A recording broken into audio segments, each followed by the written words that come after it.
Легкая пранаяма. Гиппократ сказал: если ты не готов изменить свою жизнь, тебе невозможно помочь. Весь мир — это движущаяся энергия, все живое находится в движении благодаря этой энергии. Во многих древних культурах дыхание рассматривается как средство соединения с жизненной силой, которая в разных странах имеет разное название: психическая энергия, ки, ци, прана. В программах оздоровления Востока, Индия, Китай, Тибет, человек рассматривался не только как тело, но как система энергии и сознания. А здоровье или болезнь — это, прежде всего, состояние энергетической системы организма, и большинство заболеваний возникает на фоне хронического дефицита жизненной энергии, психической энергии, ци. Праны. Пранаяма — управление праной, жизненной энергией через дыхание. Дыхание — это единственный физиологический процесс, который, с одной стороны, автоматичен, идет сам, с другой стороны, его можно сознательно контролировать. Через дыхание человек получает мост между телом, психикой и духом, поэтому практики дыхания стали фундаментом ушу, йоги, цигун, даосских школ практического способа более здоровой, отвергающей насилие жизни, тренируя свой ум и тело. На чем основывались дыхательные практики? Древние мастера наблюдали: когда дыхание спокойное и ровное, ум становится ясным, сердце устойчивым. Когда дыхание частое и сбивчивое, ум тревожен, тело изнуряется. Когда дыхание удерживается, происходят изменения в организме, нормализуется давление, очищается лимфа, замедляется старение мозга. Позднее современная физиология дала объяснение: задержки дыхания приводят к росту углекислого газа, что в свою очередь увеличивает отдачу кислорода тканям и органам. Это умный механизм организма, при котором накопление углекислого газа помогает крови отдавать кислород именно там, где он больше всего нужен. Медленное дыхание балансирует нервную систему, активирует парасимпатический тонус, снижает стресс. Практика дыхания регулирует pH крови, работу сердца, гормональный фон. Практикующие замечают тепло, ясность сознания, легкость в теле — это результат улучшенной доставки кислорода. Что давали дыхательные практики людям? Здоровье тела, нормализация давления, улучшение работы сердца и легких, укрепление иммунитета, баланс нервной системы. Долголетие в даосской традиции говорили: количество вдохов ограничено. Кто дышит реже, живет дольше. Замедленное дыхание снижает износ организма, экономит энергию, продлевает жизнь клеток. Ясность сознания. Дыхание напрямую связано с вниманием, памятью, способностью к концентрации, накапливается психическая энергия, прана, ци. Духовное развитие. Через дыхание человек входил в состояние медитации, пробуждалось чувство внутреннего единства с миром. Пранаяма как метод долголетия учит нас удлинять вдох и выдох, делать задержки, паузы.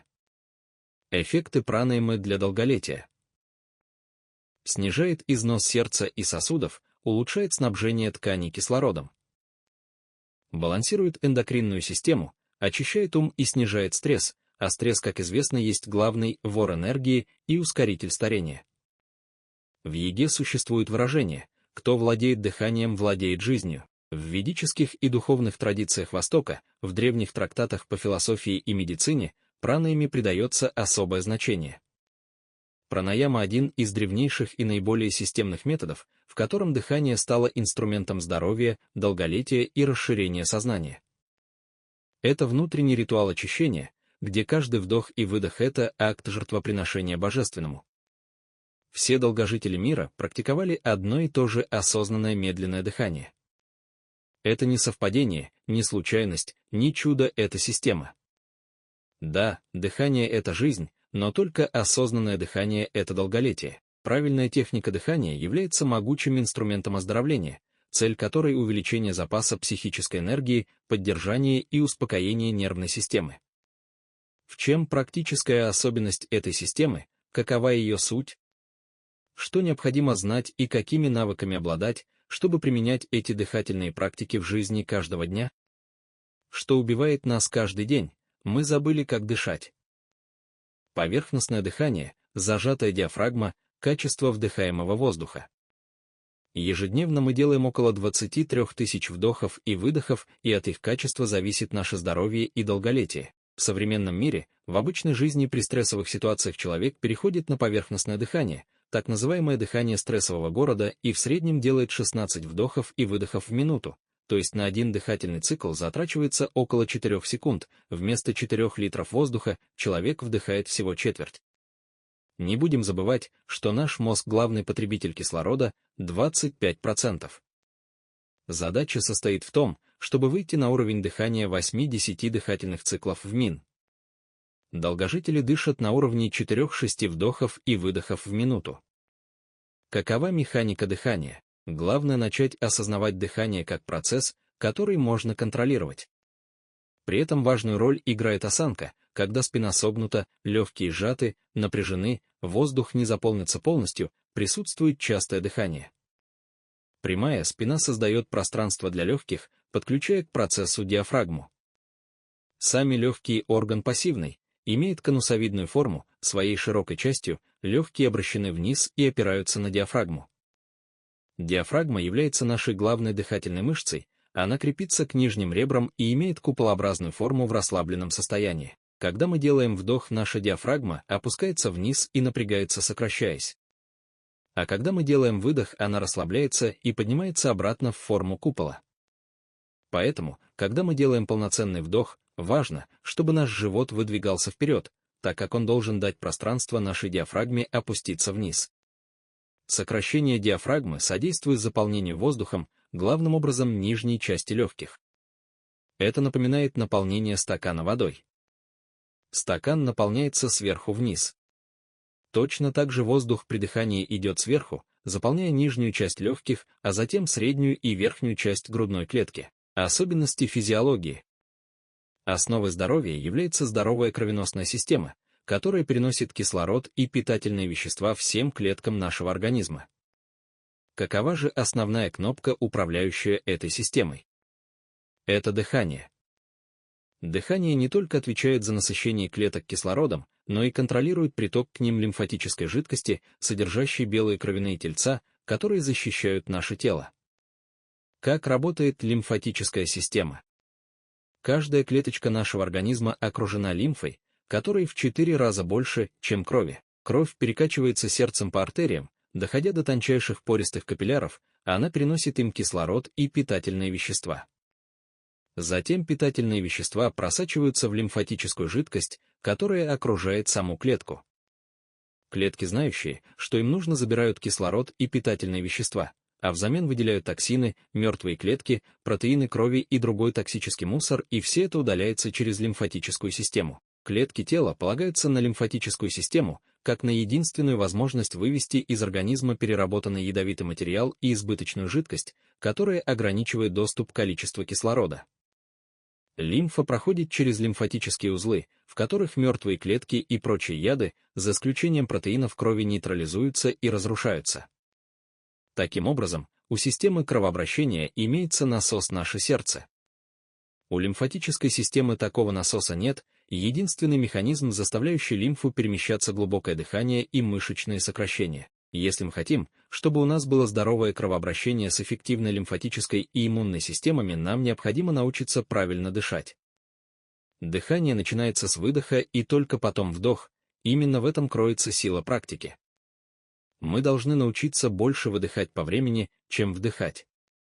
Почему следует в 2 раза больше выдыхать, чем вдыхать? Именно потому, что мы выводим токсины через свою лимфатическую систему. Задержка дыхания на выдохе особенно значима. При минимальном объеме воздуха в легких повышается концентрация углекислого газа в крови, что стимулирует дыхательный центр и расширяет сосуды, углубляет последующий вдох, замедляет сердечный ритм и повышает эффективность работы дыхательной и сердечно-сосудистой систем, а также активизации лимфатической системы. Вдох должен быть короче выдоха. Эту схему используют в восточных гимнастиках, поэтому дыхание является главным фактором в упражнениях. Техника выполнения дыхательных практик для здоровья и долголетия, осознанное, медленное дыхание. Суть – наблюдать дыхание, делать его медленным, мягким и равномерным. Важно, чтобы живот и грудная клетка были расслаблены. Вдох 4 счета. Выдох 6-8 счетов. Без задержек, все плавно. Что происходит? Углекислый газ накапливается мягко, кислород лучше идет в мозг и мышцы. Ум успокаивается, появляется легкое тепло. Эффект успокаивает нервную систему, снижает стресс, нормализует давление. Для долголетия уменьшает износ организма, укрепляет сердце и сосуды. Задержка дыхания после выдоха. Суть: сядьте прямо, расслабьтесь. Сделайте спокойный выдох. Задержите дыхание, удерживать без напряжения, от 5 до 15 секунд, по самочувствию. Когда почувствуете желание вдохнуть, вдохните мягко, без рывка. Что происходит? Углекислый газ резко растет, pH падает. Кислород активно выходит к тканям. Тепло, сердцебиение, легкая внутренняя сила. Это значит, что уровень углекислого газа растет, кровь начинает активнее отдавать кислород тканям. Отсюда тепло и чувство пульсации энергии. Эффект: организм накапливает углекислый газ, улучшает снабжение тканей кислородом, тренирует сердце и сосуды. Для долголетия активирует скрытые резервы организма, улучшает работу мозга и клеточное питание. В совокупности эти практики дают здоровье, ясность сознания, замедление процессов старения. Главное начать осознавать дыхание как процесс, который можно контролировать. Секрет успеха — это ритм, желательно утром, на воздухе или в хорошо проветриваемом помещении. Сила дыхательных практик в их ежедневном повторении, но не более 5 минут. Важная особенность. Чистый воздух, если воздух недостаточно чистый, 1-2 минуты. Прогулки в утреннее и вечернее время сами по себе уже лечебны, ритм шагов, свежий воздух, смена картинок — это естественная медитация. А если соединить ее с дыхательными практиками, эффект усиливается в несколько раз.